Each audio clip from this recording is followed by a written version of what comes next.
Right on, dude. How's it going? Good. How about you? Good, man. Yeah, pretty good. My kids play minor hockey as well. They're stoked, man. They're stoked that I was like, well, no, you got to get one where he's, the Hurricanes. Don't play for these guys anymore. Well, I don't have the Hurricanes. But anyway, and it got me thinking, like, my kids are pretty young. So what's your first like hockey memory?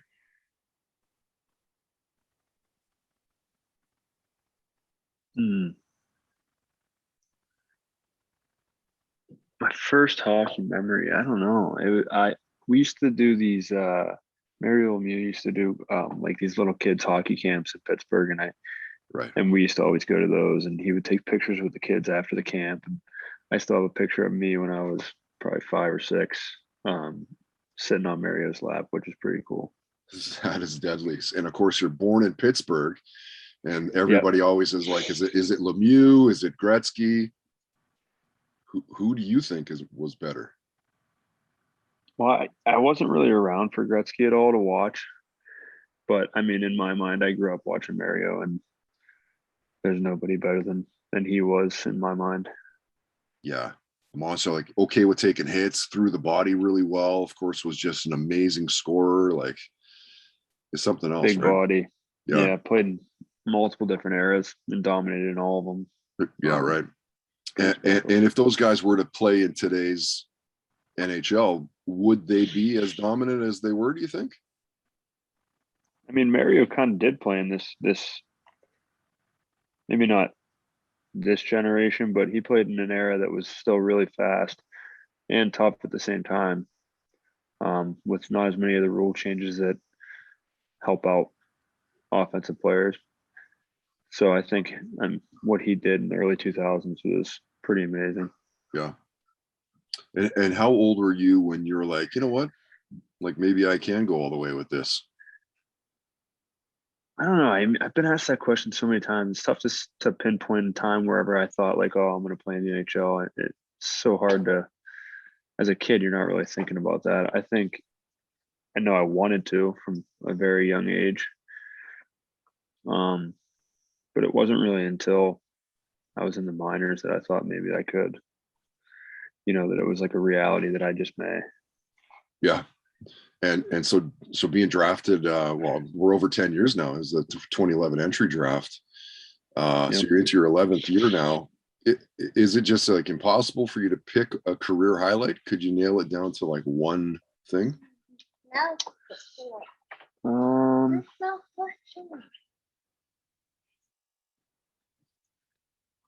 No, it's tough to do.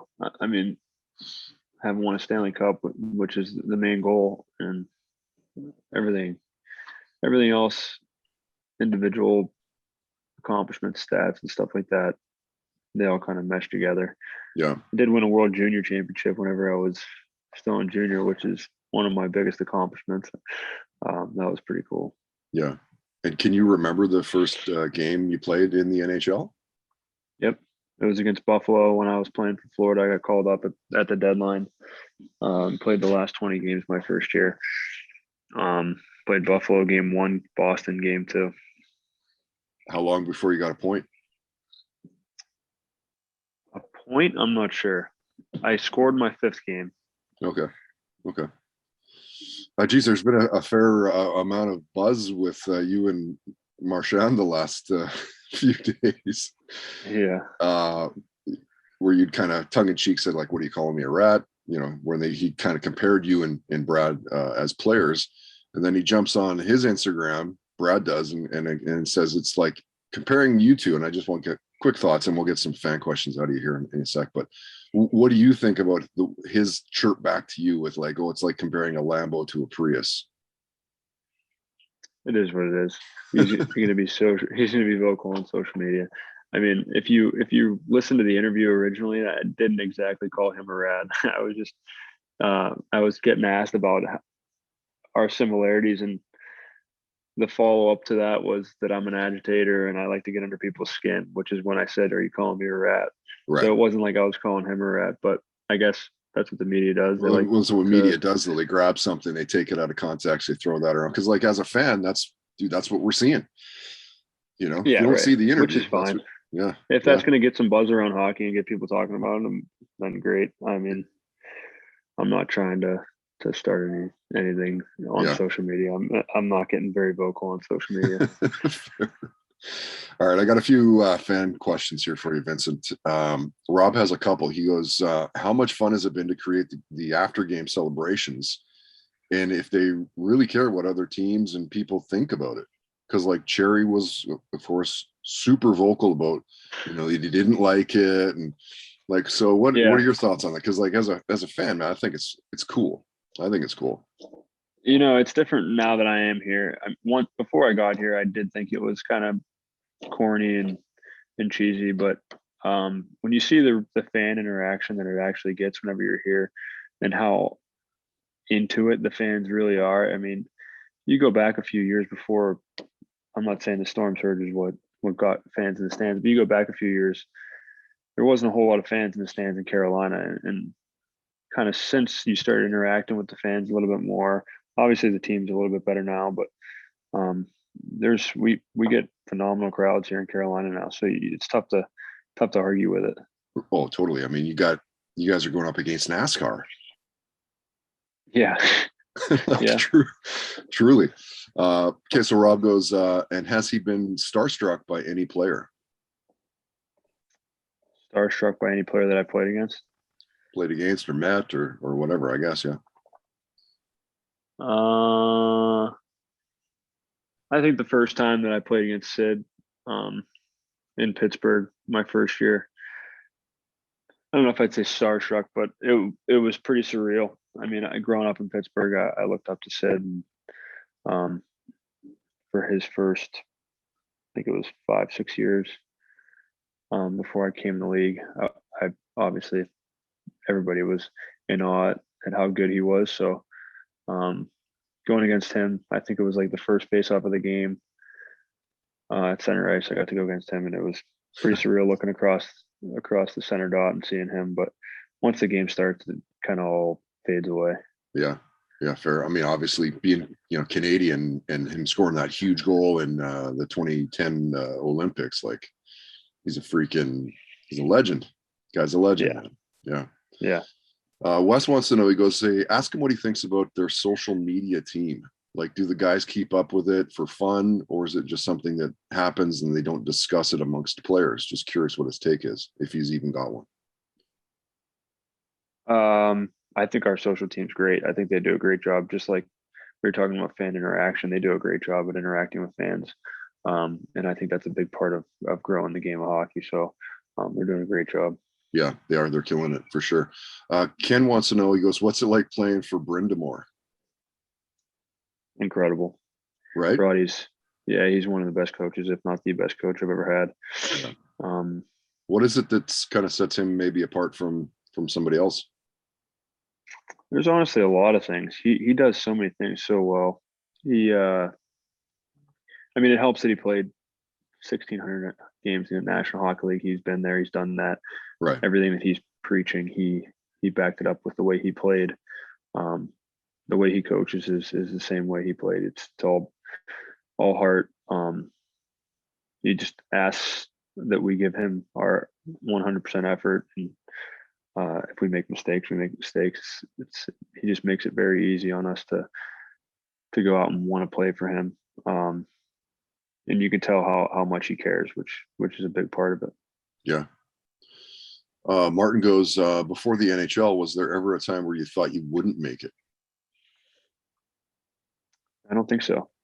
I mean, there's not saying that I thought that I was going to make it at a young age. It's just that wasn't a thought until, like you said, I was drafted and playing in the minors, and at that point, I didn't think I'm not going to make it. I always thought that I would. After I had gotten drafted, it was kind of just working as hard as I could to make sure that it did happen. But the thought of me not playing in the NHL was never there. Right. And last one, and then we'll get into some other areas besides hockey. Jared goes, what does he think about the Sebastian Aho offer sheet drama between the Canes and the Habs? I guess that was from 3 years back now, hey? Yeah, I wasn't even here whenever that happened, but I mean, mean, Aho is an extremely good hockey player. So I think, Oh, dude, it's one of the to best. not make an offer sheet would be more ridiculous. Yeah, true. Okay, let's get outside of hockey and what you're known for here, real quick, Vincent. So, which TV shows and series have you been binge watching lately? Lately, I just finished Yellowstone and Succession. Both of those seasons just ended. Yeah. I was obsessed with both of them. Me and my wife watch them every Sunday. I think I've watched just about every show that there is on Netflix at this point. I know, right? Since the pandemic started, I've pretty much watched them all. Yeah. Have you checked out the Boba Fett series on Disney? Are you a fan of Star Wars? No, I actually am not I'm not a big Star Wars guy. Not that I'm not a fan. I just actually never seen it. Yeah. Oh, really? Well. Yeah. How about superhero movies and stuff like Avengers? That's the one thing. That's the one thing me and my wife wanted to start doing. I know that they have like in chronological order on Disney. Yeah, and we started the Avengers with the Captain America and did a few. I mean, I've seen a bunch of them, just not in order. Yeah, true. I don't know that I've ever watched it in order either. It's like, fuck, I don't know. Is there an order? I didn't know that. Yeah. So if you could have one superpower, which power would you want to have? A big one.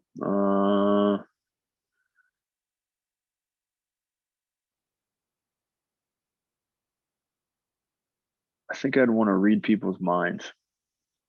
Oof. Although that might be overwhelming. I was gonna say there could be some devious shit going on there. Yeah.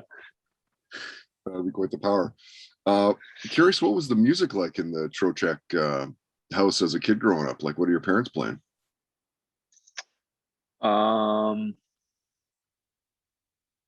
It's pretty wide range. I mean, my dad, I can remember the 3 CDs he had in his car were Journey. Actually, it was 4. Journey, Whitesnake, Phil Collins, and Dixie Dregs was a jazz band that he always listened to. But my dad played jazz. He played piano and saxophone in college and before college. My mom listened to pretty much everything. My mom's family, big Andre Bocelli fan, so we heard a lot of that growing up. Okay. And what was your first concert you went to? First concert. I think my first concert wasn't until I was like 16, 17. It was Jason Aldean. Okay. Oh, you a country guy? Yeah, I like country. I like everything, but I'm a big country fan in the summers. Yeah. I got a buddy working down in Nashville that runs the Big Loud Records, I think it's called. Oh, yeah. That's awesome. This guy named Joey Moy, and they're like, it's Dallas Smith and like, yep. Who's the big band that they work with? I'm sure if you were to name some bands, but anyway, so I got a couple buddies that are in that world. I'm more of a rock guy. I used to be a rock DJ before getting into podcasting 7 years back, but interesting. Yep. I'm a big country fan, Nashville fan. Yeah. All right, dude. I'll respect your time here, Vincent. I appreciate you again for jumping on here. So I'll ask you a couple more questions, and then we'll wrap it up. If you're okay with sharing this, or maybe you don't have it, maybe you don't gamble. What's the most you've won? What's the most you've lost gambling? It's honestly not much either way. I usually limit myself to a couple $100. Like at the casino. Usually the casinos in Vegas are what kill me the most, but oh yeah, I guess I always lose there, but nothing crazy. Yeah, not in the same way. Maybe $50, $100 with the boys. Get on a UFC fight, or you know what I mean, something like that. Yeah. Speaking of, do you watch the fights? I usually try to watch the main event, big fights in UFC. I love UFC. Yeah, same. Yeah, I try to get on fighters as much as I can. I love that shit. Last question, and I'm really looking forward to this. Maybe you've got a great story to share here. Do you have a near-death story where you're like, holy crap, man, I could have died just now? Yeah, actually I do. Happened in I was playing in San Antonio in the minors, and my roommate was Michael Hauser, who's now in Buffalo, the goalie. And he had this Lexus SUV a big SUV, like a GX70 or something like that, I think it was called. But anyway, we were on our way to a game, and we were on the highway, and just up ahead of us was another car was getting on the highway on an on-ramp. And just as he got on ahead of us, I guess now after the fact, I know the driver of the car had a seizure. Oh, wow. While he was behind the wheel, but from our view, it just looked like he did a U-turn right in front of us, and we T-boned him going about 65 miles an hour. We both spun out of control. We got T-boned from somebody else behind us. Our car was totaled, smashed. It was Holy it was a crap. disaster. Yeah, we were like a couple feet from the overpass too. We almost went over the side of the overpass, but it was like it was pretty movie like you know how in the movies you see whenever there's a crash, the person in the part of the crash sees white and you can't really hear anything, and it all goes fairly slow. And that's pretty accurate to how it actually felt like. I know, isn't that weird? I've been in a car accident too where we same thing. They got T-boned, and it's like, man, you look at the driver and it's like slow motion almost. Like, how does that happen, man? Yeah, Everybody says that though. Yeah, and it was like a white. I mean, I hit my head off the windshield and concussed and stuff, but it wasn't. I mean, we were both fine. The car was. If it wasn't for the car we were driving, I think we would have been a little bit more trouble. The car was massive, but the whole front end was smashed in, and wow. Yeah, that was scary. That could have been a lot worse, dude. For sure. Yeah, for sure. Yeah. Vincent, thanks again, man, for jumping on. We have Vincent Trocheck here. Wrong card, but you know who it is. On the podcast, you're at V_Trocheck on Twitter. I couldn't find an Instagram account. Do you have one? Trocheck_21 on Instagram. Okay, cool. Awesome. Thanks again for doing this. Good luck with the rest of the season, and I guess we'll see you online. Sounds good, man. Thank you. Thanks for having me.